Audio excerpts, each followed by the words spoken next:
O Pioneers, Part 2, Chapter 6, the first part of Chapter 6.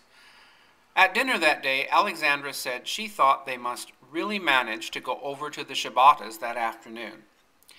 It's not often I let 3 days go by without seeing Marie. She will think I have forsaken her, now that my old friend has come back. After the men had gone back to work, Alexandra put on a white dress and her sun hat, and she and Carl set forth across the fields. You see, we have kept up the old path, Carl. It has been so nice for me to feel that there was a friend at the other end of it again. Carl smiled a little ruefully. All the same, I hope it hasn't been quite the same. Alexandra looked at him with surprise. Why, no, of course not. Not the same. She could not very well take your place, if that's what you mean. I'm friendly with all my neighbors, I hope, but Marie is really a companion, someone I can talk to quite frankly. You wouldn't want me to be more lonely than I have been, would you? Carl laughed and pushed back the triangular lock of hair with the edge of his hat. Of course I don't. I ought to be thankful that this path hasn't been worn by friends with more pressing errands than your little bohemian is likely to have. He paused to give Alexandra his hand as she stepped over the stile.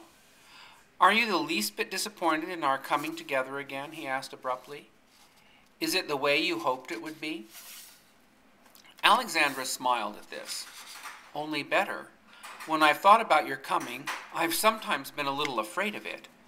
You have lived where things move so fast and everything is so slow here, the people slowest of all. Our lives are like the years, all made up of weather and crops and cows. How you hated cows. She shook her head and laughed to herself. I didn't when we milked together. I walked up to the pasture corners this morning.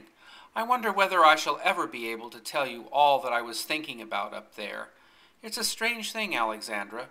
I find it easy to be frank with you about everything under the sun except yourself. You are afraid of hurting my feelings, perhaps? Alexandra looked at him thoughtfully. No, I'm afraid of giving you a shock.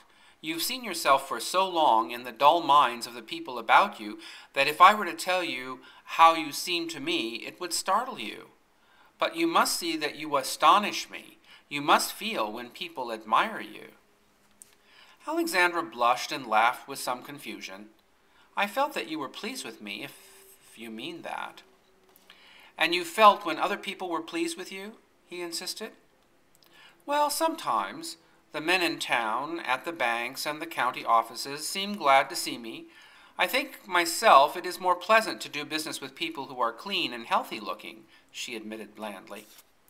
Carl gave a little chuckle as he opened the Shabata's gate for her. Oh, do you? He asked dryly. There was no sign of life about the Shabata's house except a big yellow cat sunning itself on the kitchen doorstep. Alexandra took the path that led to the orchard. She often sits there and sews. I didn't telephone her we were coming because I didn't want her to go to work and bake cake and freeze ice cream. She'll always make a party if you give her the least excuse. Do you recognize the apple trees, Carl? Lindstrom looked about him. I wish I had $1 for every bucket of water I've carried for those trees.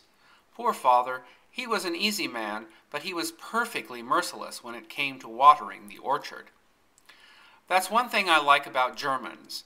They make an orchard grow if they can't make anything else. I'm so glad these trees belong to someone who takes comfort in them. When I rented this place, the tenants never kept the orchard up, and Emile and I used to come over and take care of it ourselves. It needs mowing now. There she is, down in the corner.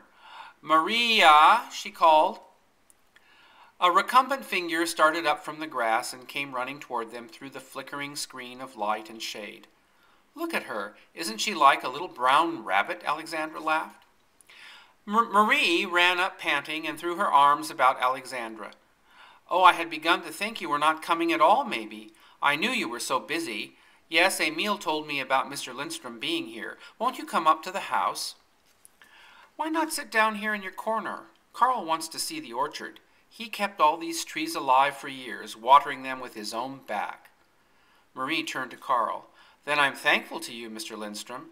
We'd never have bought the place if it hadn't been for this orchard, and then I wouldn't have had Alexandra either. She gave Alexandra's arm a little squeeze as she walked beside her. How nice your dress smells, Alexandra. You put rosemary leaves in your chest, like I told you. She led them to the northwest corner of the orchard, sheltered on one side by a thick mulberry hedge, and bordered on the other by a wheat field, just beginning to yellow. In this corner the ground dipped a little, and the bluegrass, which the weeds had driven out in the upper part of the orchard, grew thick and luxuriant. Wild roses were flaming in the tufts of bunch grass along the fence. Under a white mulberry tree there was an old wagon seat. Beside it lay a book and a work basket. You must have the seat, Alexandra. The grass would stain your dress, the hostess insisted. She dropped down on the ground at Alexandra's side and tucked her feet under her. Carl sat at a little distance from the two women, his back to the wheat field, and watched them. Alexandra took off her shade hat and threw it on the ground. Marie picked it up and played with the white ribbons, twisting them about her brown fingers as she talked. They made a pretty picture in the strong sunlight, the leafy patterns surrounding them like a net. The Swedish woman, so white and gold, kindly and amused, but armored and calm, and the alert brown one, her full lips parted, points of yellow light dancing in her eyes as she laughed and chattered. Carl had never forgotten little Marie Tovesky's eyes, and he was glad to have an opportunity to study them. The brown iris, he found, was curiously slashed with yellow, the color of sunflower honey or of old amber. In each eye, one of these streaks must have been larger than the others, for the effect was that of two dancing points of light, two little yellow bubbles, such as rise in a glass of champagne. Sometimes they seemed like the sparks from a forge. She seemed so easily excited, to kindle with a fierce little flame, if one but breathed upon her. What a waste, Carl reflected. She ought to be doing all that for a sweetheart. How awkwardly things come about.